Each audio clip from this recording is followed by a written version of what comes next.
जळगाव प्रतिनिधी. जुने जळगाव येथील श्रीराम मंदिराशी संलग्न असलेल्या श्री संत मुक्ताबाई राम पालखीचे आज दि 29 जून रोजी आप्पा महाराज समाधी येथून मोठ्या भक्तिभावात जळगाव ते पंढरपूर पायी वारी दिंडीचे प्रस्थान झाले.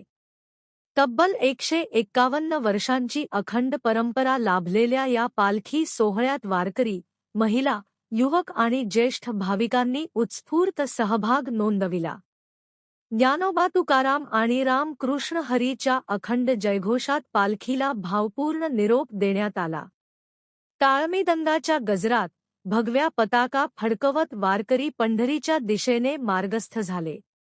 पालखी प्रस्थानापूर्वी आप्पा महाराज समाधीस्थळी पूजा, आरती व महाप्रसादाचा कार्यक्रम पार पडला. ही पायी दिंडी सुमारे 1 महिन्याचा प्रवास करून विविध गावांमध्ये मुक्काम करत आषाढी एकादशीच्या दिवशी श्रीक्षेत्र पंढरपूर येथे विठ्ठल रुक्मिणीच्या दर्शनासाठी दाखल होणार आहे.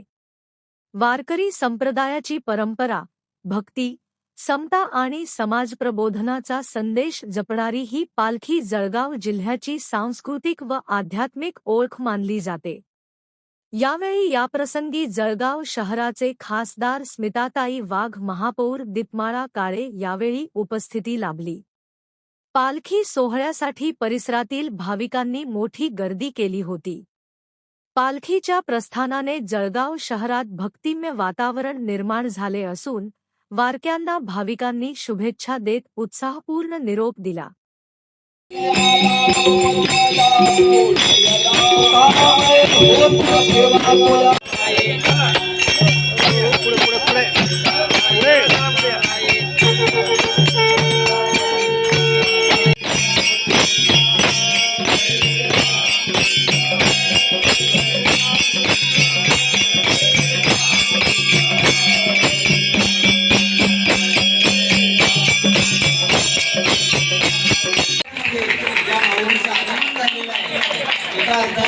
पंढरीला जाण्यासाठी ताईने स्मिताताईच्या रूपाने आपल्याला आशीर्वाद दिलाय.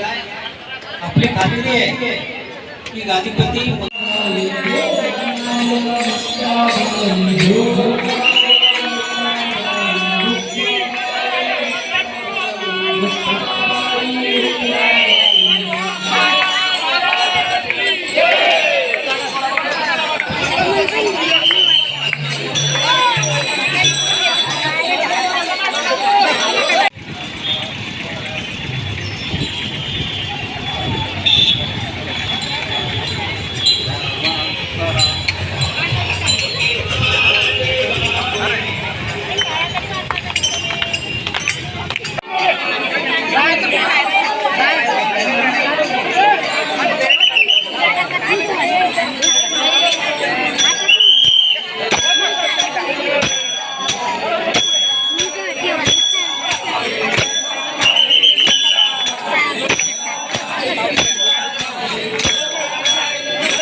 मुक्ताबाई नमो त्रिभुवन पावनी आद्यत्रय जननी देवाची श्री संत मुक्ताबाई राम पालखी सोहळा महाराष्ट्रातील सगळ्यात पहिला आणि जुना हा पालखी सोहळा आहे.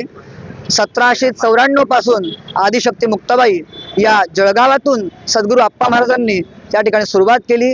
आज भगवंताच्या कृपेने, आदिशक्ती मुक्ताबाईंच्या कृपेने आज अखंडितपणे कोरोना सुद्धा हा पालखी सोहळा पंढरपुरामध्ये पोहोचला होता. आणि आज हा वटपौर्णिमेच्या शुभ दिनी आज पंढरपूरच्या दिशेने मार्गस्थ झालेला आहे. असंख्य हजारोच्या संख्येने या ठिकाणी सगळे वारकरी, गावकरी त्या ठिकाणी मान्यवर या ठिकाणी उपस्थित झालेले आहेत आदिशक्ती मुक्ताबाईंना निरोप देण्यासाठी.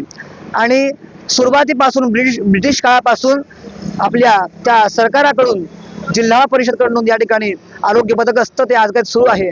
त्या ठिकाणी आज 25 जुलैला आदिशक्ती मुक्ताबाईंचा सोहळा पंढरपूर क्षेत्रामध्ये दाखल होईल आणि पुन्हा त्या ठिकाणी काला करून गुरुपौर्णिमेला पुन्हा त्या ठिकाणी 25 दिवसांचा पायी प्रवास करून पुन्हा जळगावला 22 ऑगस्टला येणार आहे. तब्बल असा 54 दिवसांचा पायी प्रवास आदिशक्ती मुक्ताबाईंच्या सोबत हजारोच्या संख्येने वारकरी करत असतात. अशी आदिशक्ती मुक्ताबाईंची सगळ्यांवरती अशी कृपा राहो आणि पंढरीची वारी आम्हाला जन्मोजन्मी घडो अशी प्रार्थना आदिशक्ती मुक्ताबाईंच्या आणि सद्गुरू आप्पा महाराजांच्या चरणी करूया.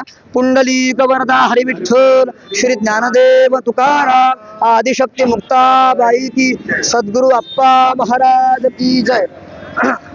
राम मंदिर संस्थांची पंढरपूरकडे प्रस्थान झालेली आहे. मोठ्या भक्तिमय वातावरणामध्ये या ठिकाणी ही पालखी निघाली. आज खूप छान तुम्ही जळगावला बघाल तर एक भक्तिमय वातावरण इथे तयार झालेलं आहे. मुक्ताबाईची ही जी वारी आहे ही राम संस्थातर्फे मंगेशदादा जोशी यांच्या मार्गदर्शनाखाली इथून आज प्रस्थान झालेली आहे. 26 दिवसाचा हा दिंडीचा प्रवास आहे आणि तो दशमीला पंढरपूरला संपणार आहे. सर्व भक्तगणांना आणि इथे ज्या महिला उपस्थित आहे त्यांच्यात खूप मोठा उत्साह इथे झालेला आहे आणि त्यांना सर्वांना माझ्याकडनं खूप खूप शुभेच्छा देते. आणि ही जी दिंडी असते ही प्रत्येक गावातून निघत असते. प्रत्येक गावाला कोणी ना कोणी जसं मंगेश जोशींनी सांगितलं की ज्यांना शक्य नाही आहे 15 दिवसाचं 26 दिवसाचं पण 5 पावले तरी ह्या वारीमध्ये सर्वांनी आले पाहिजे किंवा त्यांनी सहभाग घेतला पाहिजे. त्यामुळे अति उत्साहामध्ये ही दिंडी इथून निघाली आहे. त्यामुळे सर्व भक्तगणांना आणि सर्व महिलांना माझ्याकडनं खूप खूप शुभेच्छा. चलो.